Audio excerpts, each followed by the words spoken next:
Hello guys, pag-usapan lang natin ang breaking news. Tropang Katniel, todo suporta kay DJ.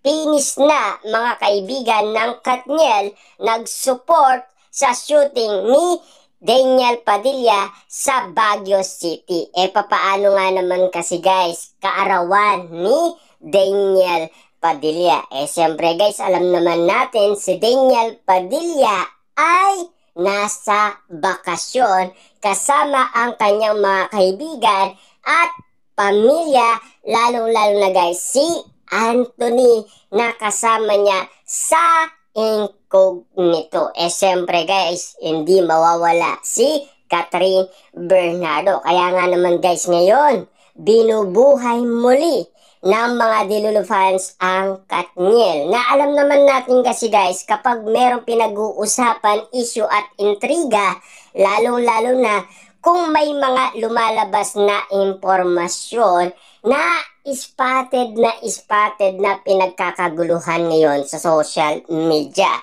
Siyempre guys, nagpaalala umano ang Katniel dahil sa kanilang throwback, dahil sa kanilang mga regalo sa isa't isa.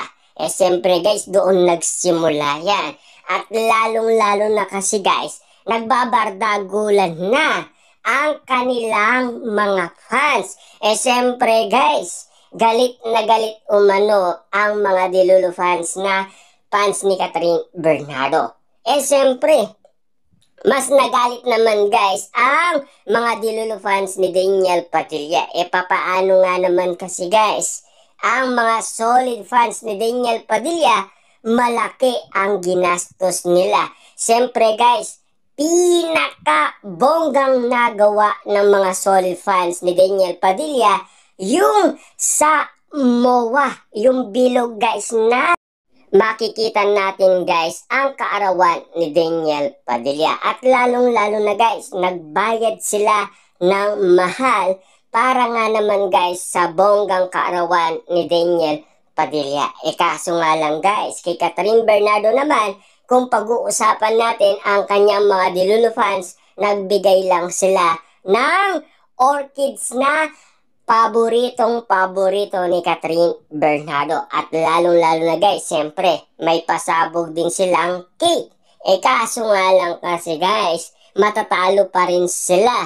Dahil ang mga Delulu fans ni Daniel Padilla, nag-start yan ng April 1 hanggang April 26. Siyempre guys, ang moment nga naman kasi na pinag-uusapan kung bakit nga naman guys nag-aaway na sa social media. Kaya gumawa ng paraan guys si Catherine Bernardo at Daniel Padilla para maalala ng mga Delulu fans kung ano ang mga nangyari noon sa kanila, kung bakit sila nagsama-sama dahil sa Katniel. Siyempre guys, may throwback nga naman kasi ang Katniel. Bakit nga naman kasi guys? Ang moment nga naman kasi sinuot ni Catherine Bernardo at Daniel Padilla ang kanilang regalo sa isa't isa para manahimik na guys ang mga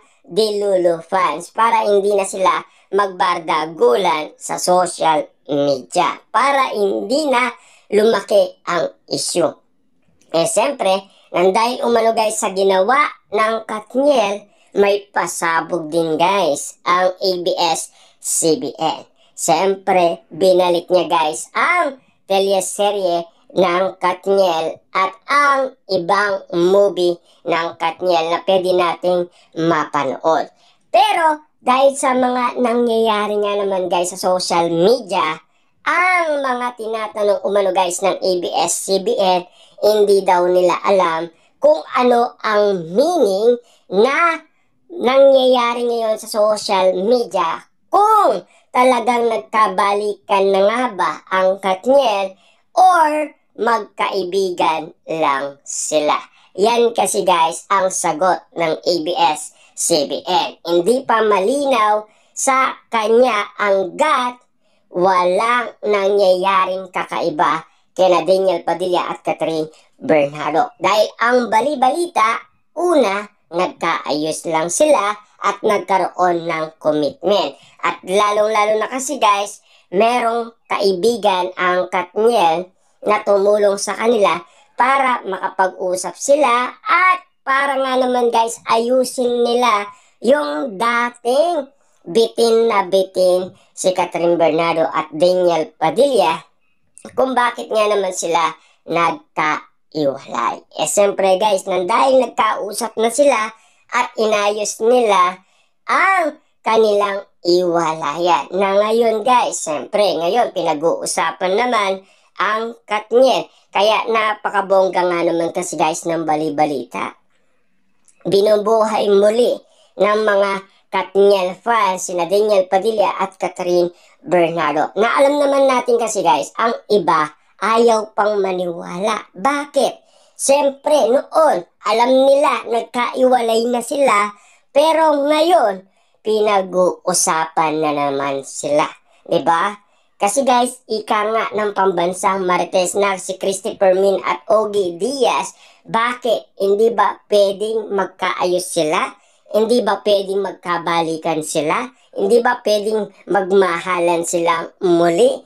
Diba? Meron nga naman kasi guys nangyayaring ganyan. Pero, alam naman natin guys, ang iba, hindi nila naiintindihan yan.